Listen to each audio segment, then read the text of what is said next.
wouldn't doubt it, you know. It's specifically anti-girl murder lights. The anti-murder girl. Anti-girl murder lights, not anti-murder girl, because that would mean girls are coming out here just murdering people. No. No. No!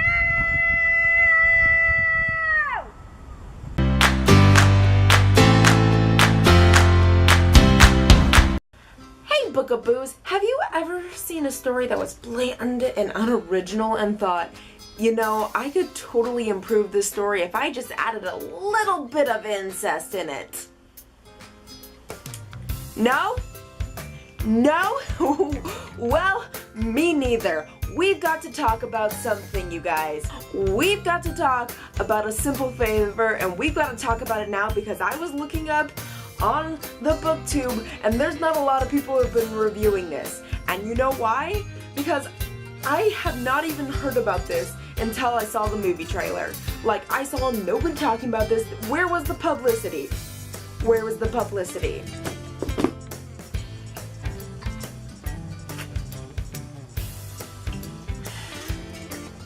Alright, we've got to talk about the elephant in the room. Anna Kendrick, why? Why have you forsaken us by indulging into this movie? Henry Golding? Come on, you are in Crazy Freaking Rich Asians. You are so good, you are so perfect in that, and I was like, heck to the yes. And you have to go and do this to us? Like, if you're wondering about Blake Lively, the only thing she's ever remembered for is being married to Ryan Reynolds and the Sisterhood of Traveling Pants. And believe me, half of her roles, nay, most of her roles are, I'm pretty, pity me.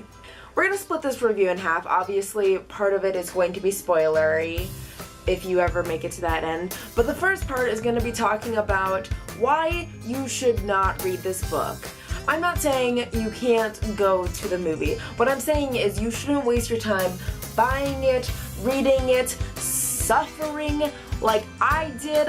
It took me, oh my gosh, it took me most of August to read this stupid book, which threw my whole TBR off because I was trying to finish this stupid book before I had to turn it into the library. This book is your average suburban white mom trashy thriller kind of book.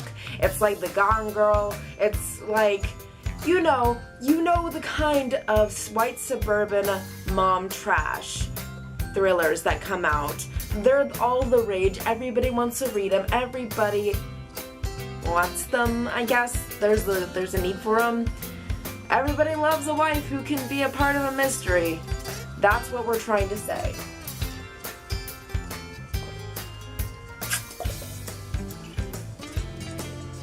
Okay, I'm good.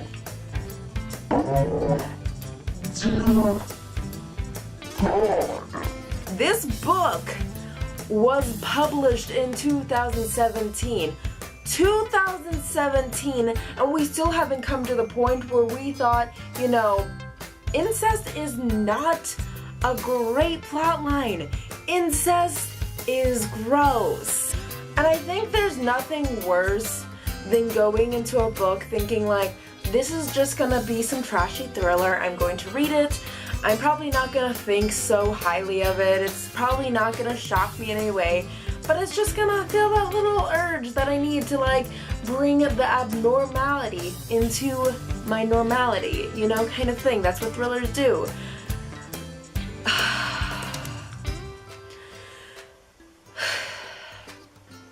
But we get an incest plot. The worst part is that, like, if it's historical incest, I mean, I'm not okay with it. I don't like it. I think that incest should not be your go-to plot line. Ever. Ever. Ever. However, if it's historical, I get it.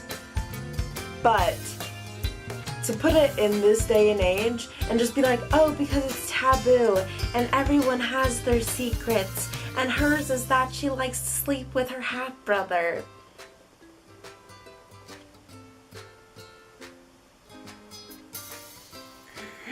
Can we stop?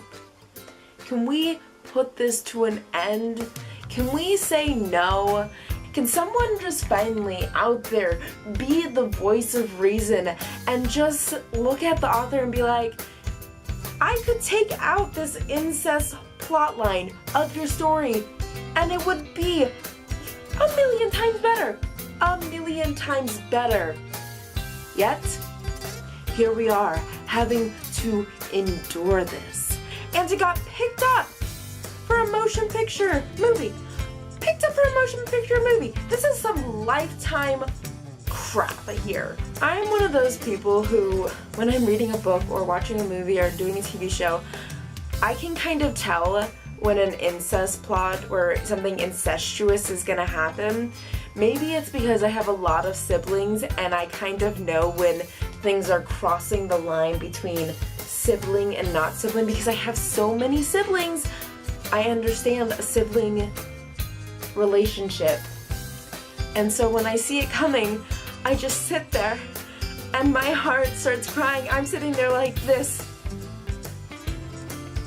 You don't believe me? Well,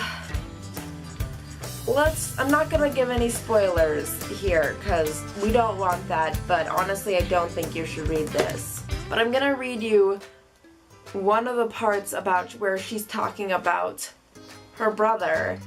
Things got crazy. There were a couple months when just looking at my mom and dad's wedding photo would get me hot. How sick is that? Is there a 12-step group for this? There probably is a group for survivors of everything that has happened in life. Not that I would have gone.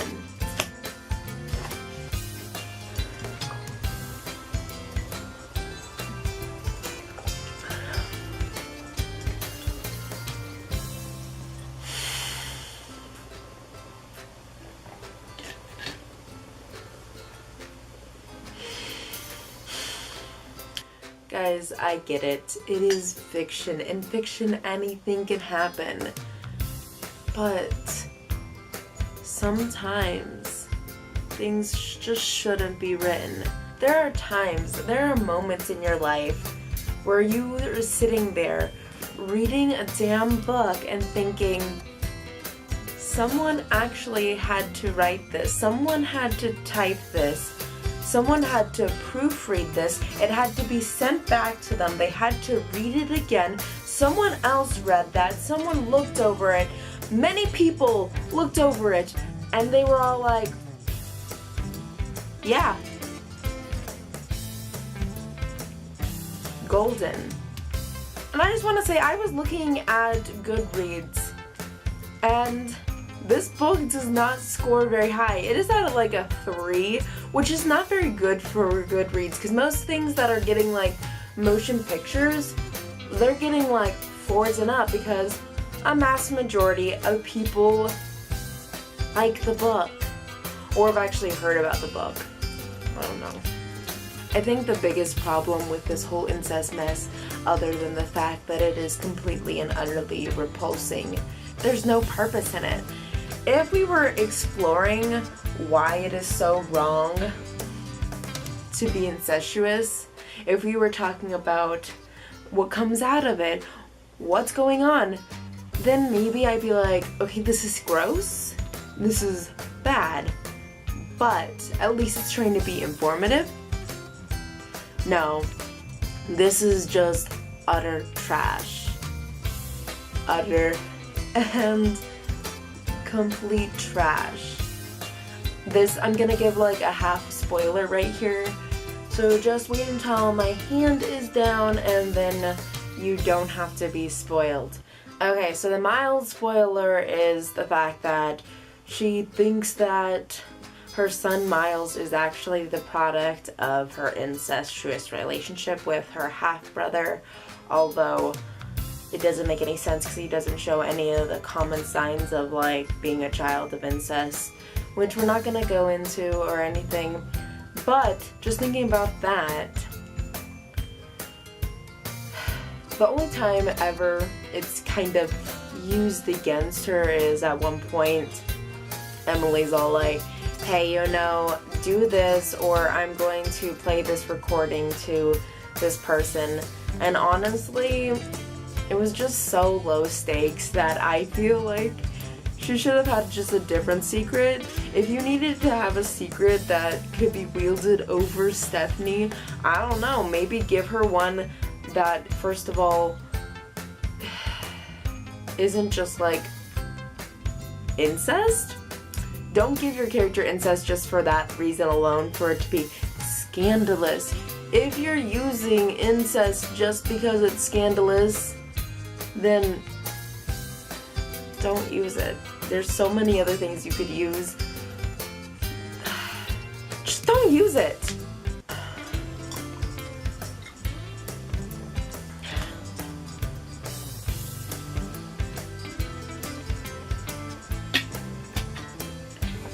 Oh my god.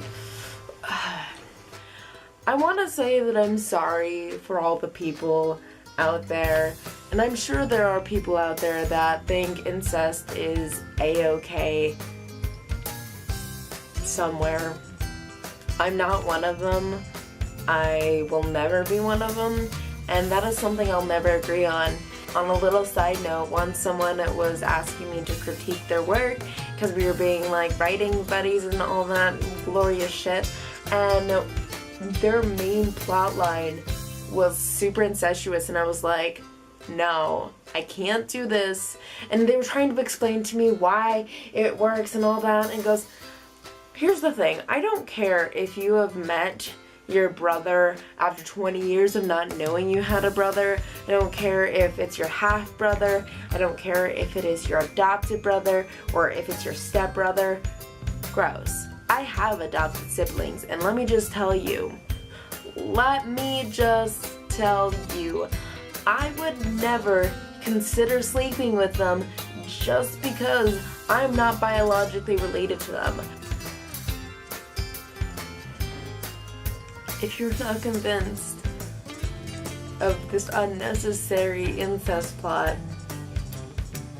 and you're just like, you know, I want to give a thriller a chance. It's got Blake Lively and Anna Kendrick and Henry Golden, whatever his beautiful last name is. It has him in it.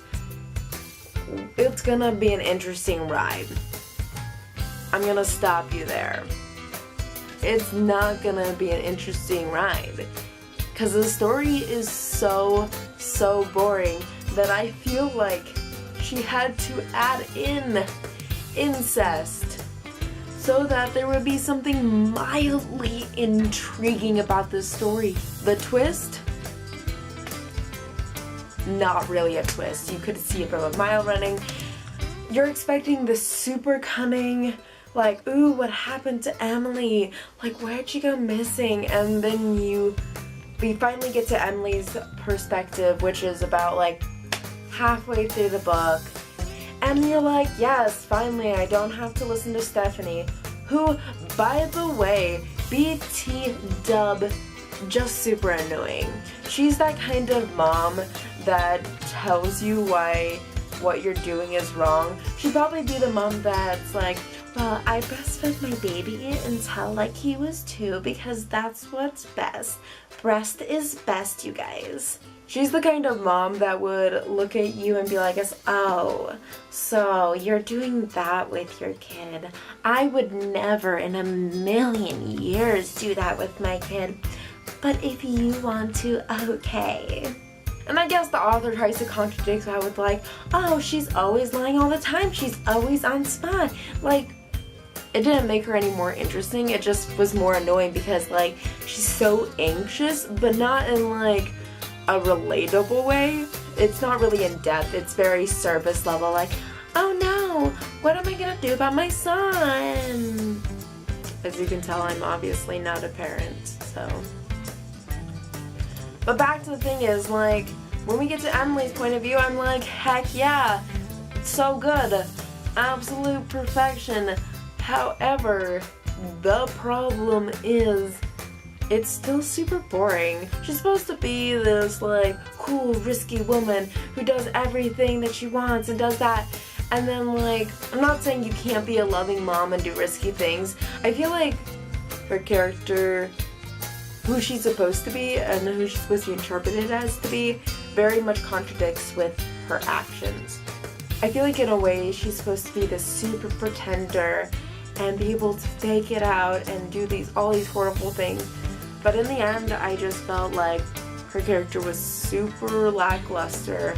I didn't get like why she was so good at what she was doing, because honestly, I saw right through it. And that's not to say that I haven't liked things that I saw. Like, there's been moments where I'm reading a book where I see what's coming next and I'm like, you know, I see that, I accept that, and I am totally cool with that. But there's a difference between like seeing it and you're just like so disappointed in it.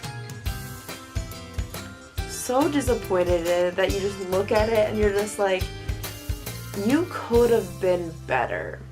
I don't know why all of a sudden I feel like a disappointed mother in this book, because it's got Anna Kendrick in it, so I guess part of me expects better, and God, I pray to God the movie is nothing like the book. This is the one time that I'm hoping and I'm praying like to the movie adaptation gods that they will so not stick with the script and they will go off on their own way, because this book sucks. I'm sorry if you liked it, and I'm sorry if you thought it was the best book you ever read, because I do not agree at all.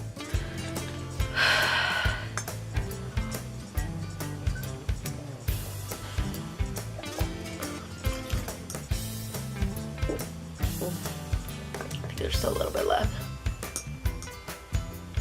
Well, there goes that.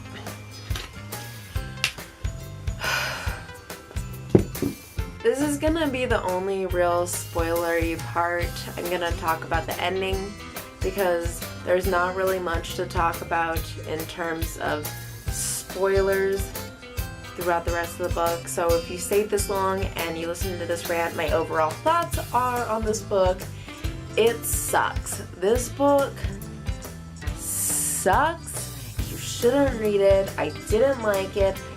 There was only like one moment in here that I was like, maybe this can turn around.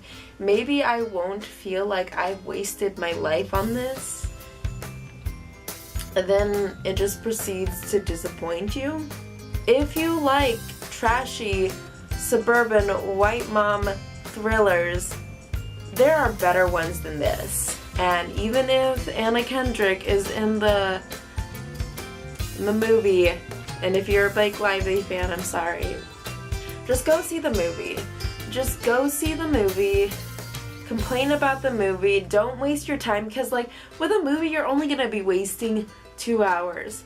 I wasted way more than 2 hours on this because I was pausing and stopping and just dying on the inside. There would be moments where I was just sitting here like, yeah, I just read that. Non-spoiler review conclusion is don't read it.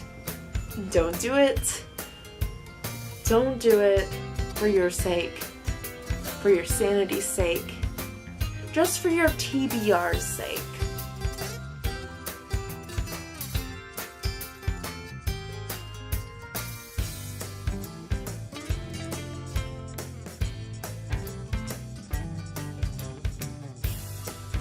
So we're going to talk about the end. The end is shit and disappointing.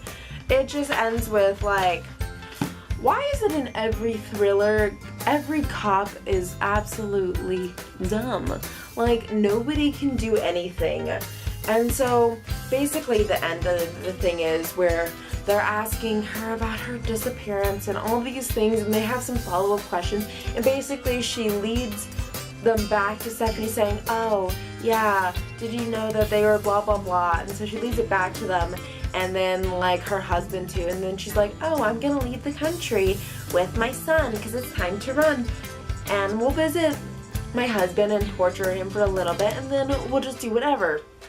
It was such a lackluster ending because It ended where it was like, you think everything was fine. Everything went back to normal except for the fact that her husband had to leave the country because of some domestic abuse allegations, which I think is total BS. I was reading it. I was like,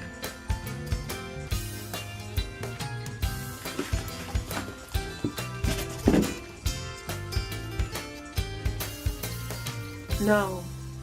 And I thought to myself, there were so many legal things. Like, first of all, they never went to court for the domestic abuse. Not once. Nor did they mention anything about court, which is kind of ridiculous in itself. But, not even to mention that, you know what took him down? Not actually the police or anything, but some stupid mommy blog. Let's just think about that. Some stupid mommy blog that's probably for moms read. Let's be honest. Let's give her like maybe a little bit credit. Maybe like all the moms at our school read it or something like that. But I'm telling you, there's not a lot of following for this mommy blog. And that's what takes him out? That's what makes him leave the country? No, that would not happen. If the Me Too movement has taught us anything, allegations are not gonna force someone out of country. They're not. And I get it. The boss was being nice and he was all like, I want to get you out of here so you're not having to deal with that. But at the same time, I think that we should believe people who are getting domestically abused. 100%. I think we should believe them. I think we should trust the victim. However, and please take this with a grain of salt. You still have to go through court hearings. You still have to go through the process because there are times where people get accused and they were wrongly accused. Not every time. The majority of time, the victim is right. The victim is right and they're just not being listened to. But I believe that you have to listen to both sides because otherwise you're gonna convict someone who was not guilty. And that's just kind of how it's left. It's never like mentioned of these allegations of like domestic abuse, which is a pretty serious one. Pretty serious. Never mentioned again. The ending is just so anticlimactic that I literally just sat there. Not in the good way when you sit and you finish a book and you're just like, I am so sad that this is the end. I don't know what I'm gonna do with my life. I just sat there like, oh my god, I spent all this time on this. This is where it ended. This is the ending point that they got to and were like, yes, this is how it needs to end. And I just felt like in my soul, I was just like, there were so many better ways you could have ended it than just her being like, I gotta run now that I pinned it on Stephanie.